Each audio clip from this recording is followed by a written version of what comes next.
سلام دوستان، خوش آمدید به کانال پخت و پزهای خانگی. ما امروز همراه یعنی مینی چوبارک تیار میکنیم با کارتوشک، یعنی پیوره بیاد عجیب بود، با لذت میبیاد. خواستم برای افطار تیار کنم. مصرف لازمه برای ما 200 میلی لیتر آب سخت گرم نباشد، 400 گرم آرد، 7-8 قاشق روغن رستنی و 1 قاشقچه نمک لازم است. این محصولات برای تیار کردن خمیرش لازم است. بسم الله الرحمن الرحیم. خداوند کاری ما با فیض و برکه و آبرو کرد. ما در اول آب، نمک و روغنی رستنی همایی میگیریم. برای چی روغن همراه میکنیم؟ برای اینکه خمیرش خروستیش میکند. وقتی که ما این روغن رو میپزیم تماما خودش به یعنی روغن نمیگیرد خمیر. برای همین خمیرش ما روغن همراه میکنیم. همش خوش رو امیخته میکنیم. من آرده همراه کرده خمیری سخت دکک تیار میکنم. بسم الله الرحمن الرحیم. بسم الله. من خمیری ما سخت دککی یعنی زرد تیار شد. برای اینکه روغنش بود ما اینا 10 دقیقه نگم داریم. من کارتوشکای ما یعنی جوشتاز تازه کرده مایده کرده آب مانده. من 2 دانه پیاز مایده کرده 2 قاشق روغننده میترکنیم بالی پیوری همو همراه میکنیم به حد با بالازر میبید با پیاز. من چینگشه الکای تیار کردم. برای اینکه پیش از خمیر تیار کنم که خنک شود کارتوشکای آبان جوشانده یعنی 1 دانه 2 دانه پیاز زیربنده همراه میکنیم که به حد بالازر میبید. من خمیر 2 تا زوالی برابر تقسیم کردم. از سبکی استالی من مایده برای کشیدم. برای همین 2 تا تقسیم کردم که خوش رو تونک کنم. بسم الله الرحمن الرحیم. خوش رو یعنی تونک میکنیم. عشق تونک کنیم موقدر یعنی خمیرش خروستیاشی ناز میبید.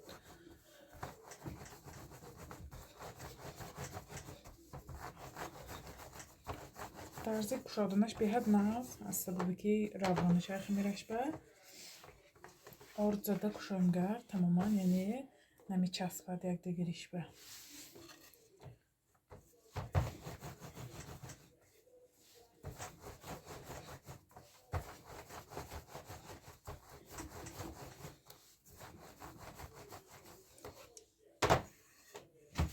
خمیره خوش رو یعنی تونک کنم. من اکو فرمکی من کلوله میبرم یعنی خواهید یعنی طرفی گل دارش که نخواهید من همتو کلوله من قالب کرده گیرید بیاد خمیرش یعنی نقص ریزه کنیوشم بریدنشم نقص میکنم. من شروع یعنی جدا میشه همیشه نمیتر من کلوله میگیریم.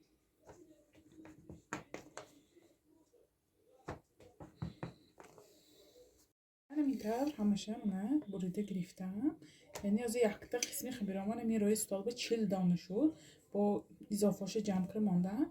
خیلی دوتا زوال شد آبشی 100 دانه میشته است راست که خیلی مایده نمی رزمیر کنید یعنی 100 دانه شده است. من با فرش میمانه فرش خیلی بخواهش خود میتونید یعنی فرشی یعنی گوشتم کنید یا که از الاف تاجیکستان با الاف کنیدم میشه. من خیلی خواستم کارتوشکاگین تیار کنم.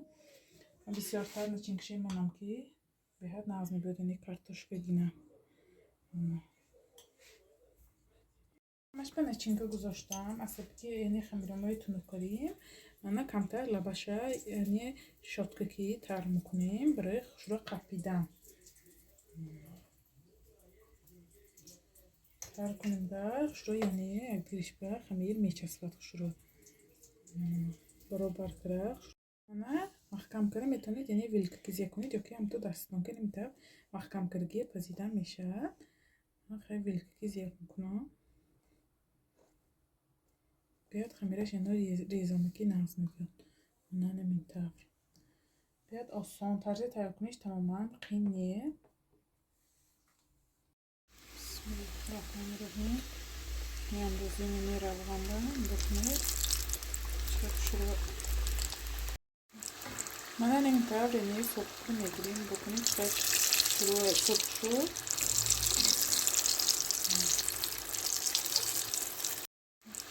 من نمیتونه یعنی سبک میگیریم بکنید خیلی شروع سبک شد.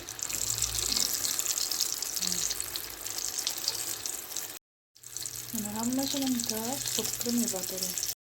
من چگونه میبینید مینی چوبرکچه ما هم تیار شد. نگاه کنید نمودش چه خیلی آمد بیاد، یعنی اشتیاق آور خروستیاشی تیار شد. من در نشه شکستم بینیم. نگاه کنید مایده چی خیلی اشتیاقه. خمیراشو ببینید بیزنک شده میره. بسم الله الرحمن الرحیم. با کارتاشکا چه جایباد بالا زد. شما هم حتما برای یعنی نزدیکان خود تیار کنید برای افطار. کانال ما رو دستگیری کنید، پادپیساتsia کنید، یارو دوستای دعوت کنید. انشالله باز با دستگیری شما ویدیوهای بهتر و بهتر میشه. خیر تا ویدیوهای آینده در پناه خدا باشید.